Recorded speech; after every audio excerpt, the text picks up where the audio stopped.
आओ मैं तुम्हें बताता हूँ तुम्हारे कुरान में कितने मसले मौजूद नहीं है।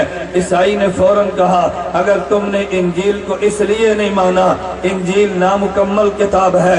आइए फिर मैं तुम्हें कुरान करीम में दिखाता हूँ कितने मसले कुरान में मौजूद नहीं है। मैंने पूछा वो कौन सा मसला जो कुरान में मौजूद नहीं था।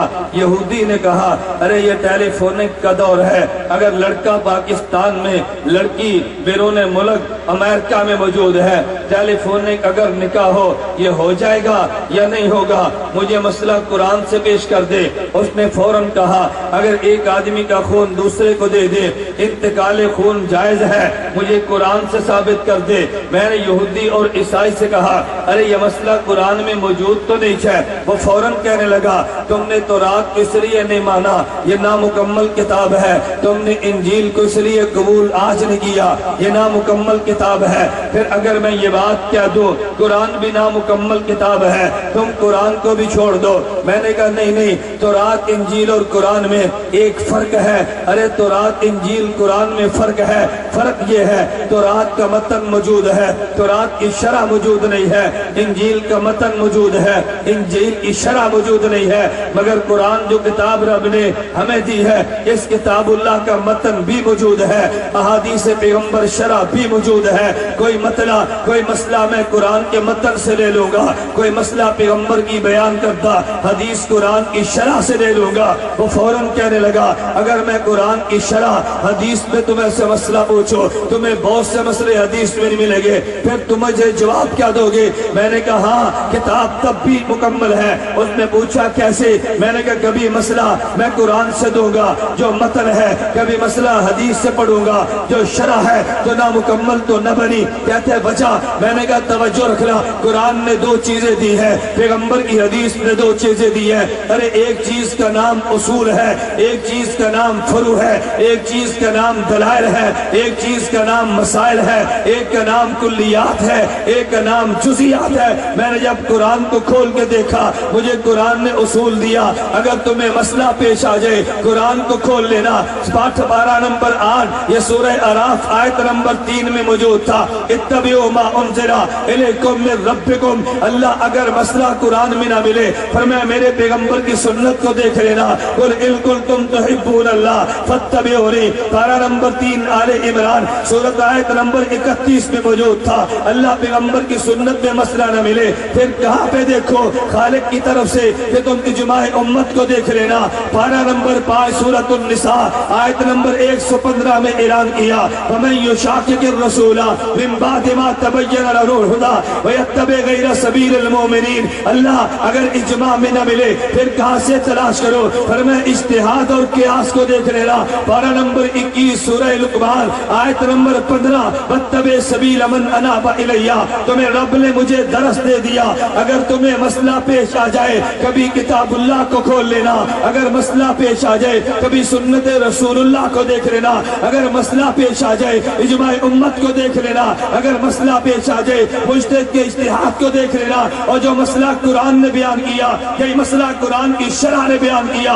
अल्लाह के पैगंबर ने माज से पूछा, माज तुम यमन जाओगे, लोग मसला पूछेंगे दलील क्या किताबिल्लाह, हुजूर कुरान से खोल के बता दोगा। अगर माज कुरान में न मिले क्या सुन्नत रसूलुल्लाह, पैगंबर तुम्हारी सुन्नत से मसला बता दोगा। इल्लम तजिद अगर सुन्नत में न मिले क्या हुजूर अज्तहिदु बिराई, मैं इज्तिहाद करूंगा। पैगंबर ने उसूल दे दिए, मसला किताबुल्लाह में होगा, मसला सुन्नत में होगा, मसला इज्तिहाद में होगा। फिर पैगंबर ने एक और उसूल दिया, इन्नल्लाह ला यजमु उम्मत मुहम्मदिन अला ज़लाला। मेरी उम्मत को अल्लाह कभी ज़लालत पे जमा नहीं करती। मसला इज्मा में देख लेना।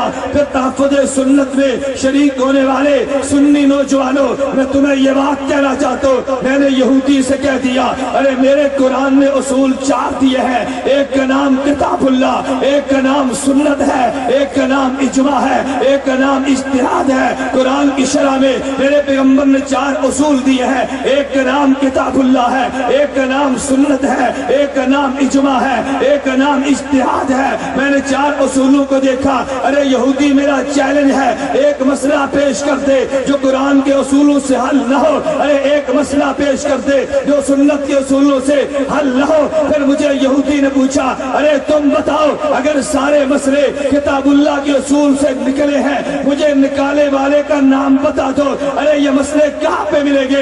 میں نے یہودی سے کہا اگر تجھے نکالنے والے کا نام چاہیے امام اعظم نعمان بن ثابت ابو حنیفہ ہے، اگر تجھے نام چاہیے تو مالک بن انس ہے، اگر تجھے نام چاہیے محمد بن ادریس شافعی ہے، اگر تجھے نام چاہیے امام احمد بن محمد بن احمد ہے، حنبل ہے، اگر تجھے کتاب چاہیے جہاں پہ سارے مسئلے موجود ہو کتاب کا نام ہدایہ ہے، اگر تجھے مسئلہ چاہیے کتاب کا نام در مختار ہے، اگر تجھے مسئلہ چاہیے کتاب کا نام کنز الدقائق ہے، اگر تجھے مسئلہ چاہیے کتاب کا نام قدوری ہے، اگر تجھے مسئلہ چاہیے کتاب کا نام بہشتی زیور ہے۔ یہودی نے اعتراض کیا تھا میرے قرآن نامکمل ہے، میں نے کہا مکمل ہے، اس نے کہا جواب دو، میں نے کہا ہدایہ، اس نے کہا جواب دو، میں نے کہا قدوری، اس نے کہا جواب دو، میں نے کہا بہشتی زیور ہے۔ ارے دوسرے لفظوں میں کہنا چاہتا ہوں سنیو یہ دلائل سے نشین کر لو، دشمن الٹا لٹک جائے گا، تیری دلیل کا جواب نہیں دے سکتا،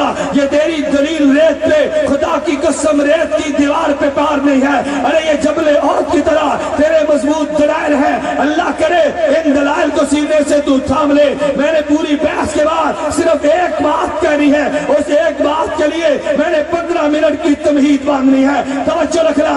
اس نے کہا تھا کتاب نامکمل ہے، میں نے کہا مکمل کیوں؟ میرے پاس اصول موجود ہے۔ اچھا پھر تم سے میں پوچھتا ہوں ارے مسئلہ قرآن میں تھا نکل آیا، مسئلہ سنت میں تھا نکل آیا، اجماع میں تھا مسئلہ نکل آیا، اجتہاد میں تھا مسئلہ نکل آیا، مجھے تم بتاؤ اگر مسئلہ قرآن سے نکلا ہے تو یہ بھی کتاب اللہ کا ہوگا، اگر مسئلہ سنت سے نکلا ہے کتاب اللہ کا ہوگا، اگر اجماع امت حل ہوا ہے تو کتاب اللہ کا ہوگا، اگر اجتہاد سے حل ہوا تو مسئلہ کتاب اللہ کا ہے۔ پھر مجھے یہ بات کہنے دے اگر تجھ سے کوئی پوچھے ارے تو نے قرآن کو چھوڑ کے فقہ کو مانا ہے، تو نے سنت کو چھوڑ کے فقہ کو مانا ہے، اس کے منہ پہ ترکی بترکی جواب دے دے، کہہ دے تو جاہل تھا، تجھے فقہ کا مانا نہیں آیا، اگر فقہ کا مانا جانتا اعتراض نہ کرتا، اگر فقہ کا مانا جانتا ابو حنیفہ پہ اعتراض نہ کرتا۔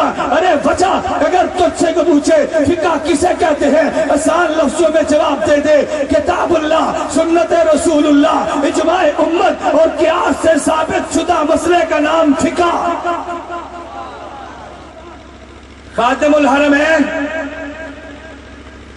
ملک شاہ عبداللہ حفظہ اللہ تعالی کہ میں اس کانفرنس کی وساطت سے ایک بات کا شکریہ ادا کرتا ہوں، شاید آپ کے علم میں نہیں ہے، ملک عبداللہ نے سعودیہ میں ہیئت کبار العلماء کے نام سے، جسے آپ پاکستان کی زبان میں کہو اسلامی نظریاتی کونسل قائم کرنے کا اعلان نہیں بلکہ فیصلہ کیا، اور ملک عبداللہ نے اس اسلامی نظریاتی کونسل میں چاروں مسالک کے علماء کو نامزد کیا، فقہ حنفی کو ماننے والے، فقہ مالکی کو ماننے والے، فقہ شافعی کو ماننے والے، فقہ حنبلی کو ماننے والے۔